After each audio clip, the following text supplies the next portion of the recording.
बिस्मिल्लाहिर्रहमानिर्रहीम। Dear students, अस्सलामु अलैकुम। हम पढ़ रहे थे जियोमेट्रिकल ऑप्टिक्स के बारे में। जियोमेट्रिकल ऑप्टिक्स के चैप्टर को हम लोगों ने दो हिस्सों में डिवाइड किया। पहला हिस्सा जो कि हम लोगों ने मिरर्स के बारे में पढ़ा और उसके अंदर हमने उसकी तमाम के तमाम डेरिवेशन, जो एक्सप्लेनेशन और टर्मिनोलॉजी इस्तेमाल होती थी, और एट द एंड हम लोगों ने उसकी कुछ एप्लीकेशंस के बारे में पढ़ा। फिर उसके बाद हम लोगों ने उसका अगला पार्ट पढ़ना शुरू किया, that is all about lenses, जिसके अंदर हम लोगों ने कनकेव और कन्वेक्स लेंसेज के बारे में पढ़ा, उसकी डिफरेंट टर्मिनोलॉजी को अंडरस्टैंड किया और लेंसेज के अंदर इमेजेस किस तरह से बनते हैं। और आज का हमारा टॉपिक है कि उन लेंसेज को हम अपनी आम मर्रा ज़िंदगी के अंदर किस तरह से इस्तेमाल करते हैं। मतलब उन लेंसेज को इस्तेमाल करते हुए हम कौन कौन से इंस्ट्रूमेंट्स को अपनी रोज़मर्रा ज़िंदगी के अंदर इस्तेमाल कर सकते हैं। तो आज का हमारा टॉपिक है that is all about applications of lenses. Applications of lenses के अंदर हम कौन कौन सी एप्लीकेशंस पढ़ेंगे। Now we discuss applications of lenses in some optical devices such as camera, slide projector and photograph enlarger. ये तीन एप्लीकेशंस ऐसी हैं जो कि हम अपनी आम रोज़मर्रा ज़िंदगी के अंदर इन्हें अच्छी तरह से और बाखूबी तरह से इस्तेमाल करते आ रहे हैं, जिसमें से हमारी सबसे पहली एप्लीकेशन आती है दैट इज़ कैमरा। कैमरा एक ऐसी डिवाइस है, एक ऐसा इंस्ट्रूमेंट है जो कि हमारे खूबसूरत और रंगीन यादों को हमारे पास कैप्चर कर लेता है। मतलब कि ये कैमरा एक ऐसी डिवाइस है जो कि आज के दौर की टेक्नोलॉजी का बच्चा इसकी टेक्नोलॉजी को इस्तेमाल कर रहा है, कि वो इसकी मदद से डिफरेंट नोट्स को कॉपी कर रहा है। कि जिस तरह के आजकल इन हालात के अंदर भी हम आप लोगों तक अपनी बात पहुंचा रहे हैं, या फिर आप लोग घर बैठ बिठाए अपना जो काम कर रहे हैं उनकी स्नैप्स लेके, कैमरा की मदद से उनकी फ़ोटोग्राफ्स लेके हम तक अपने टेस्ट व्हाट्सएप कर रहे हैं। तो ये तमाम की तमाम जो टेक्नोलॉजी हम उन्हें अपने फ़ायदे के लिए इस्तेमाल कर रहे हैं, ये तमाम की तमाम लेंसेज की मरून मन्नत है। अब कैमरा क्या है? ये आज के दौर का कैमरा अगर हम पढ़ते हैं, जिसके अंदर हम लोग सिंपल एक मेमोरी कार्ड रखते हैं, तो वो तमाम के तमाम डाटा हमारी मेमोरी कार्ड के अंदर स्टोर हो जाता है। लेकिन अगर हम पुराने वक्तों की बात करें तो ऐसा नहीं हुआ करता था। कैमरा के अंदर कुछ फ़ोटोग्राफिक फिल्म्स डला करती थी और उनकी भी कुछ लिमिट हुआ करती थी कि उसके अंदर इतने फ़ोटो जो थे वो बनाए जा सकते थे। अब वो वाले कैमराज को हम आज स्टडी करेंगे कि उन कैमराज के अंदर हम अपने ऑब्जेक्ट को किस पोजीशन पे रखते थे ताकि हमारा जो इमेज है वो बिल्कुल एक्यूरेट बने और वो पूरे का पूरा बने। अगर हम अपने ऑब्जेक्ट को ज़्यादा दूर रख देंगे तो फिर भी हमें इमेज सही तरह से हासिल नहीं हो पाएगा, और अगर हम ज़्यादा करीब रख देंगे, जिस तरह के अपने हम कैमराज को अगर आप एक्टिव करते हैं, तो अगर आप अपने हाथ को या सामने रखे हुए किसी भी ऑब्जेक्ट के ज़्यादा करीब कैमरा को कर देते हैं तो वो उस इमेज को ब्लरी कर देगा, मतलब वो उसकी एक्चुअल पिक्चर आप लोगों को नहीं दिखा पाएगा। तो इस तरह अब हम स्टडी करते हैं all about camera. A simple camera consists of a light proof box with a converging lens in front and a light sensitive plate or film at the back. The lens focuses image to be the photographed on the film. In simple lens camera, the distance between lens and film is fixed with each other to the focal length of the lens.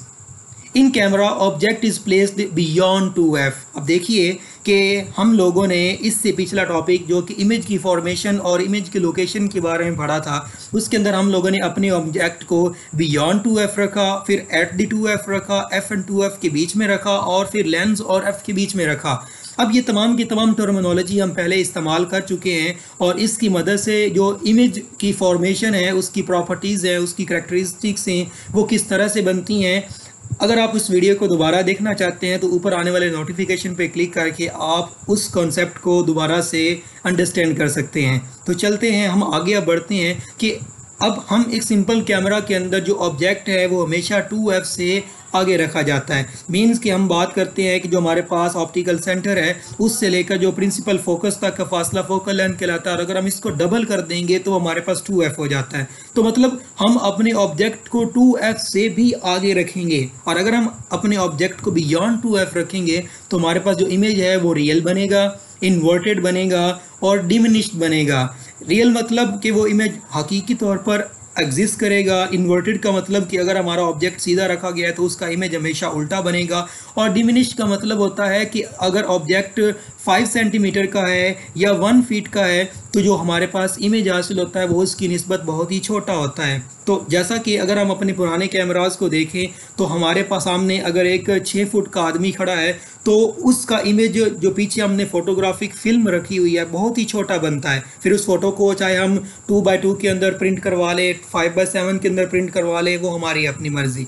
और ये तो था हमारे पास एक simple camera जो कि हम अपनी पुरानी दौर के अंदर अपनी यादों को कैप्चर करने के लिए इस्तेमाल करते थे। तो अब हम चलते हैं अपनी दूसरी एप्लीकेशन की तरफ, that is all about slide projector. Slide projector भी आप लोगों ने बाखूबी देखा होगा और अपनी रोज़मर्रा ज़िंदगी के अंदर आप लोगों ने इसे इस्तेमाल भी किया होगा। जैसा कि हमारे कुछ इंस्ट्रूमेंट्स अगर हम अपनी लैब्स के अंदर जाते हैं, अगर आप कंप्यूटर सेक्शन के अंदर हैं तो आप लोगों ने बाखूबी कंप्यूटर लैब के अंदर स्लाइड प्रोजेक्टर को देखा होगा। हमारे कॉलेजेस के अंदर तो स्मार्ट बोर्ड्स हैं, लेकिन कहीं ना कहीं स्लाइड प्रोजेक्टर का यूज़ भी आम आता है। स्लाइड प्रोजेक्टर किस तरह से काम करता है आइए देखते हैं। In figure 12.28 shows how a slide or movie projector works. The light source is placed at the center of curvature of a converging or concave mirror. The concave mirror is used to reflect light back in very parallel rays. The condenser is made up of 2 converging lens. कि जैसा कि हम लोग देखते हैं कि ये हमारे पास तमाम का तमाम जो सेटअप है ये हमारे पास एक फ़ोटोग्राफिक एनलार्जर या फिर एक मूवी प्रोजेक्टर का बनाया गया है। यहाँ पर हम लोग एक लाइट सोर्स रखते हैं जो कि उसके पीछे रखे हुए कनकेव मिरर से लाइट को रिफ्लेक्ट करके सामने रखे हुए 2 कंडेंसर लेंसेज के ऊपर फॉल करता है। इस कंडेंसर लेंसर का काम ये है कि ये जो बिखरी हुई रेज है, जो कि डाइवर्ज हुई रेज हैं, उनको एक सर्टन एक प्लेन और एक प्रिंसिपल एक्सिस डायरेक्शन के अंदर उन्हें पैरेलल तौर पर ट्रैवल करवाता है। तो इसका मतलब कि जो कंडेंसर्स हैं इसका काम डाइवर्ज हुई लाइट को पैरेलल तौर पर ट्रांसफ़र करवाना है। अब उसके बाद क्या होता है, that reflect the light so all the parts of the slides are illuminated with parallel rays. अब उसके बाद स्लाइड का काम क्या है और सामने रखा हुआ जो प्रोजेक्शन लेंस है उसका क्या काम है, आइए मज़ीद देखते हैं। The projection or converging lens provides a real, large और inverted image।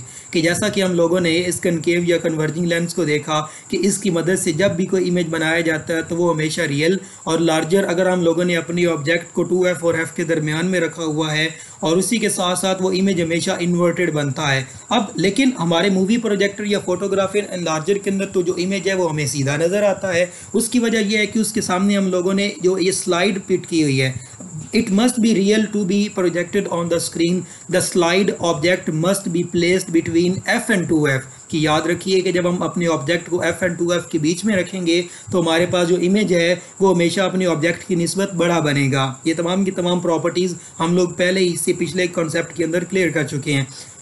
When object must be placed between f and 2f of projection lens so as to produce a real, large and inverted image। तो इसका मतलब कि इसकी मदद से जो image है वो हमेशा इन्वर्टेड बनता है। और उस इन्वर्टेड इमेज को सीधा किस तरह से किया जाता है, because the image is inverted the slide must be placed upside down. तो जो स्लाइड है वो ऊपर से नीचे रखी जाती है at literally inverted so we can see the image properly. तो इसका मतलब कि वो जो वाला जो इमेज जो कि ऑलरेडी इन्वर्टेड था इस स्लाइड से टकरा के दोबारा फिर से उलट जाता है। तो जैसा कि हम लोग मैथमेटिक्स की लैंग्वेज के अंदर इन्वर्स का इन्वर्स क्या हुआ करता है, सिंपल, जस्ट लाइक ए का कॉम्प्लीमेंट और फिर अगेन उसका कॉम्प्लीमेंट, वो सिंपल ए के बराबर आता है। सिंपली ए का ट्रांसपोज और अगेन से उसका ट्रांसपोज लिया जाए तो वो सिंपल ए के बराबर है। तो इसलिए कि हमारे पास इस कन्वर्जिंग लेंस की मदद से जो इमेज बनता है वो इन्वर्टेड बनता है, लेकिन इस स्लाइड की मदद से वो इमेज जो है वो उसको सीधा करके दिखाता है। या दूसरे अल्फाज के अंदर हम सिंपल ये कह सकते हैं कि हम लोगों ने जो यहाँ पे ऑब्जेक्ट रखा है वो ही हमने उल्टा रखा हुआ है। और जब यहाँ पर हम अपने ऑब्जेक्ट को उल्टा रखेंगे तो जो कनकेव या कन्वर्जिंग लेंस है वो उसको उल्टा करके दिखाएगा। तो जो हमारे पास ऑब्जेक्ट था वो ऑलरेडी उल्टा रखा हुआ था, तो इसीलिए वो कन्वर्ज उसको उल्टा करके दिखाएगा। तो हमारे पास जो यहाँ पर अपनी फ्रंट स्क्रीन के ऊपर हमें जो इमेज हासिल होगा वो सीधा होगा। तो ये तो था हमारे पास फोटोग्राफिक एनलार्जर या फिर मूवी प्रोजेक्टर। और हमारी आज की थर्ड एंड लास्ट एप्लीकेशन है दैट इज़ फोटोग्राफ एनलार्जर। पुराने दौर के अंदर हम कुछ ना कुछ तस्वीर को या फिर जो प्रेजेंटेशंस थी उनको बड़ा करके एनलार्जर दिखाने के लिए फोटोग्राफिक एनलार्जर का इस्तेमाल किया करते थे।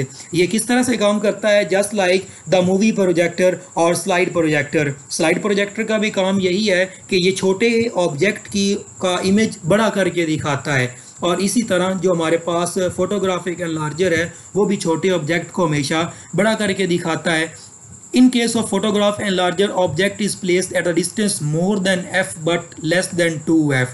मीन्स हमारा जो ऑब्जेक्ट है वो f से ज़्यादा फासले के ऊपर लेकिन 2f से थोड़ा सा पीछे रखा जाता है। तो हम जानते हैं कि जब हम अपने ऑब्जेक्ट को f एंड 2 के f के बीच में रखते हैं तो हमारा जो इमेज है वो हमेशा बड़ा बनता है। In this way we get real inverted and larger image as shown in figure 12.29. The working principle of photograph enlarger is basically the same as that of slide projector. It uses a convex lens to produce a real magnified and inverted image of the film on the photographic paper.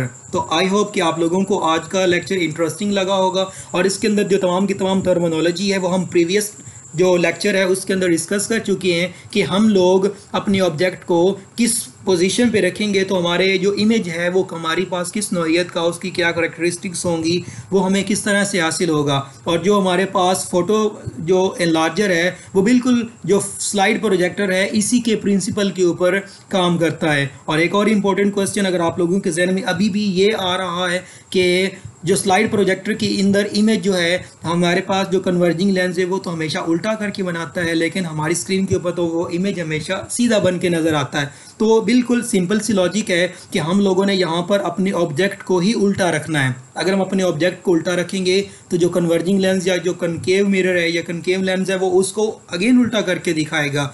तो जैसा कि हम जानते हैं A transpose का transpose again ए हुआ करता है, तो इसका मतलब ऑब्जेक्ट ऑलरेडी हमारे पास इन्वर्टेड था तो जो हमारे पास कनकेव मिरर या फिर जो कन्वर्जिंग लेंस है वो उसको अगेन उल्टा करके दिखाएगा। तो इसलिए यहाँ पर जो हमारे पास जो हमारा इमेज है वो लार्जर होगा और वो हमारे पास इरेक्टेड होगा, इन्वर्टेड नहीं होगा। अपना ख्याल रखिएगा। अल्लाह ने के बाद।